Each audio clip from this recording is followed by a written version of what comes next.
இன்றே டவுன்லோட் செய்து உங்கள் ஃபேவரட் ஷோக்களை என்ஜாய் பண்ணுங்க. அக்கா முழு மனசோட தான் இந்த முடிவு எடுத்திருப்பான்னு நீங்க நம்புறீங்களா? அதெல்லாம் இல்ல. ஆனா ஏன் இந்த மாதிரிலாம் பண்ணிட்டு இருக்காங்க?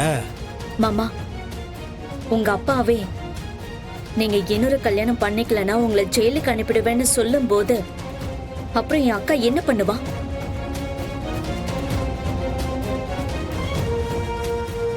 என்ன சொல்ற?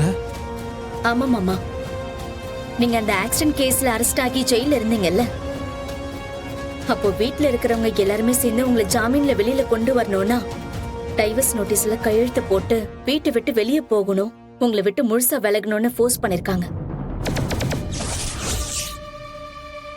இல்லனா நீங்க லைஃப் லாங் ஜெயில இருக்கிற நிலைமை வரும்னு அவங்க சொல்லிருக்காங்க. மாமா, நீங்க நல்லா இருக்கணும்னு என் அக்கா அவளோட வாழ்க்கையை தியாகம் பண்ண தயாராயிட்டா. ஆனா இந்த நிமிஷம் வரைக்கும் உள்ளுக்குள்ள அவ வாழ்க்கை மாறிடாதா, திரும்ப உங்க கூட சேர்ந்துட மாட்டோமான்னு அவ ஏங்கிக்கிட்டு இருக்கா. உங்களை கஷ்டப்படுத்துறோன்னு அவளுக்கு தெரியும் மாமா, ஆனா வேற வழியே இல்லாம அது செஞ்சுக்கிட்டு இருக்கா. மாமா, உங்களுக்கு தெரியாது, யாருக்கும் தெரியாம அவ உள்ளுக்குள்ளேயே அழுதுகிட்டு இருக்கா. என் அக்கா எப்பவும் தன்னால யாரும் பாதிக்க கூடாதுன்னு நினைப்பா.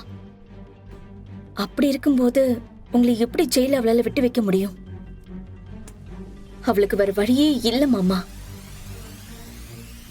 இந்த நிமிஷம் வரைக்கும் உங்களை ஜெயில அனுப்பிடுவாங்கங்கிற பயத்துலதான் அவ அமைதியாவே இருக்கா. வெற்றி, அஞ்சலி சொல்றது எல்லாமே உண்மைதான்டா. இந்த உண்மையெல்லாம் எனக்கே இப்பதான் தெரிய வந்துச்சு. பாத்தியா, அவர் அங்கங்க அரசியல் விளையாட்டு கடைசியில் அந்த விளையாட்டு என்கிட்டே காட்டுறாருல. நான் காட்டுறேன் அவருக்கு யாருன்னு.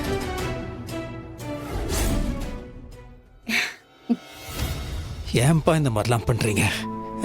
ஏன்பா என்ன பாருங்கப்பா, என்ன பாருங்க, ஏன் இப்படி பண்ணீங்க? ஏன்பா என்ன போய் இப்படி?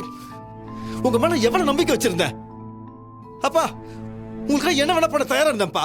உங்க மேல கண்மூடித்தனமா நம்பிக்கை வச்சிருந்தேன். நீங்க சொல்றதுல உண்மை நம்பினேன்ப்பா. நீங்க அரசியல ஜெயிக்கணும்னு என் உயிரை கொடுக்க கூட நான் தயாரா இருந்தேன்ப்பா. என்ன ஏன்பா நம்ப வச்சு கழுத்துறீங்க?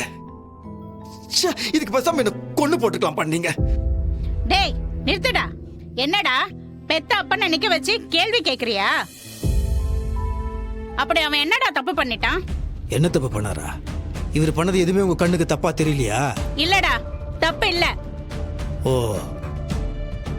அவன் எப்பவுமே நீ கெட்டு போகணும்னு நினைச்சதே இல்ல. உன் தகப்பன் தாயை விட நீ நல்லா இருக்கணும்னு யாரா நினைப்பா? எது நல்லதுன்னு எனக்கு புரியலையே. எனக்கு விருப்பமான ஒரு பொண்ணை என்கிட்ட பிரிச்சு இன்னொரு பொண்ணை எனக்கு கல்யாணம் பண்ணி வைக்கிறதா எனக்கு நல்லதா? இது எந்த ஒரு நல்லது புரியல எனக்கு. ஆமா, நீ அந்த பொண்ணு மனசை பார்த்து காதலிச்சிருக்கலாம். ஆனா பெத்தவங்க அதை மட்டும் பார்க்கல. அவ குடும்பம், அவ தகுதி, அவ ராசின்னு எல்லாத்தையும் பார்ப்பாங்க. எங்க காலத்துக்கு அப்புறமும் அவளாலேயோ அவ குடும்பத்தாலேயோ உனக்கு எப்பயும் நல்லது மட்டும்தான் நடக்கணும்னு நினைப்போம். துளசி மேடம்னால நம்ம குடும்பத்துக்கோ இல்ல எனக்கோ என்ன கெடுதல் நடந்துச்சு சொல்லுங்க பார்க்கலாம்.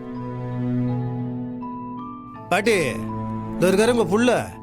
இவர் எம்எல்ஏ இருந்து இன்னைக்கு மாண்புமிகு மந்திரியா இருக்கிற அதுக்கு யார் காரணம்? ஏன் துளசி மேடம்.